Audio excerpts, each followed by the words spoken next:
तो फिर शुरू करते हैं। तो फिर आज अपन डिस्कस करेंगे एक इंडिकेटर है जो कि हमने कुछ समय से, करीबन आप समझ लीजिए पिछले 1.5 महीने से हम इसको यूज़ कर रहे हैं।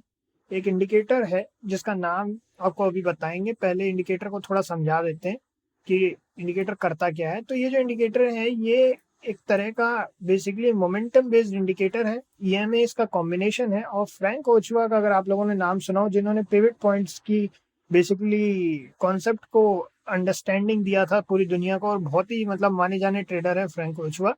उनका बेसिकली अगर पिवट बॉस वगैरह के बारे में आपने सुना हो तो वो उनके बेसिस पर ही इंडिकेटर बनाया गया। अब इंडिकेटर का नाम अपन देख लेते हैं। इंडिकेटर का नाम भी क्या है, the ultimate Frank Ochoa trading setup by Yeshu. ठीक है, तो ये येशु नाम के कोई इंडिविजुअल है जिन्होंने ये बनाया है ये, और काफी इफेक्टिव है ये, है ना। इस पूरे बेसिकली इंडिकेटर की खासियत ये है कि ये अगले दिन के लेवल्स भी आपको प्रोवाइड कर देता है। ऐसे तो अगले दिन के लेवल्स और सीपीआर से भी देख सकते हैं, और भी मेथडोलॉजीज हैं, मगर क्या है इसके बारे में हमने इसकी एक्यूरेसी भी टेस्ट की है और ये काफी अच्छा है अगर आपको प्राइस एक्शन आता है तो। अगर प्राइस एक्शन में अभी आपको डाउट्स हैं या इश्यूज हैं तो फिर आप अभी जुड़े रह सकते हैं चैनल पे, हम भी बताएंगे। और बाकी ऐसे भी हमने काफी अच्छे अच्छे ट्रेडर्स देखे हैं जो प्राइस एक्शन के बारे में बात करते हैं, और आपको काफी अच्छी नॉलेज वहां से भी मिल सकती है। तो फिर उसके बाद में आपको जैसे जैसे बोलना चाहिए प्राइस एक्शन समझ में आएगा, आपको ये समझ में आएगा कि ये जो पर्टिकुलर हैं, ये जो आप लाइनें नीचे देख रहे हैं, ये अलग अलग ईएमएस को रिप्रेजेंट करती हैं। इसको यूज ऐसे करना होता है कि आपको देखना होता है कि क्या ये इन लेवल्स के ऊपर मार्केट चल रही है। अगर इन लेवल के ऊपर मार्केट चल रही है तो अनलेस की कोई बड़ी घटना नहीं होती है ना। अब जैसे कि अगर अपन यहाँ इस दिन की बात करें तो ये मार्केट में हमें पता था कि भाई ये लेवल जो है R1 का, यहाँ पे इस लेवल पे हमारी नजर थी। तो ओवरऑल मार्केट साइडवेज रहा, अपर साइड गया, फिर यहाँ थोड़ा सा टेस्ट किया, फिर वापस आ गया। तो अगर कोई व्यक्ति चाहे तो जैसे हमने क्या किया था, यहाँ पे ट्रेड लिया था, ठीक है, इस जगह पे आकर के हम ये मान के चल रहे थे कि अब थोड़ी देर में इसका ब्रेकआउट होता है, तो एक लेवल बना लिए थे हमने। ठीक है, यहाँ पे लेवल बना लिए थे, इस तरफ आपको दिखा देते हैं, थोड़ा सा जूम इन करके, शायद क्लियर नहीं है।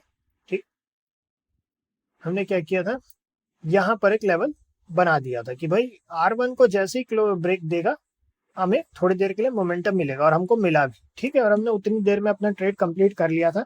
ओवरऑल आप लोगों को पता ही है कि हमारा तो एसबीआई में ही हम ज्यादातर इंट्राडे भी करते हैं अगर करना होता है तो। और इंट्राडे के बारे में जैसा हमारा पहले ओपिनियन थी, अभी भी वही ओपिनियन है।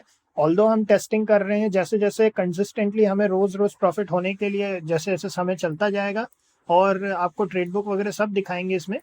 ओवरऑल ये है कि देखिए, एक स्टॉक को चुनने वाली स्ट्रेटेजी में हमने डिस्कस भी किया था कुछ समय पहले कि एक स्टॉक को चुनिए और उसका मोमेंटम समझने की कोशिश कीजिए। धीरे धीरे आपकी उस स्टॉक के साथ में क्या जान पहचान हो जाएगी। बिलीव इट और नॉट, एक हर स्टॉक का अपना एक बिहेवियर होता है, और स्टॉक बिहेवियर के ऊपर पूरा बताएंगे आगे चल करके। जैसे मान लीजिए आपने इसको चुन लिया, एसबीआई को, या फिर आपने क्या किया, या फिर आपने रिलायंस को चुन लिया। ठीक है, तो जैसे अपन अगर रिलायंस के ऊपर चले चलें, तो आपने चुन लिया रिलायंस को, रिलायंस इंडस्ट्रीज। ठीक है, तो आपने रिलायंस इंडस्ट्रीज को चुन लिया, या किसी भी एक स्टॉक को आपने चुन लिया, तो आप क्या है उसकी एक मोमेंटम को समझने की कोशिश कर सकते हैं। ठीक है, आज रिलायंस में बड़ा फॉल आया था, और ओवरऑल देखिए यही एक ओवरऑल तरीका है कि किसी भी बोलना चाहिए मार्केट में अगर आप अच्छा परफॉर्म करना चाह रहे हैं तो आपके लिए जरूरी है कि आप एक स्टॉक का मोमेंटम थोड़ा सा पहचानने की कोशिश करें, उसी पर ट्रेड कीजिए, और पहले पेपर ट्रेडिंग कीजिए। बहुत जरूरी है कि आप अगर इंट्राडे सीखना चाहते हैं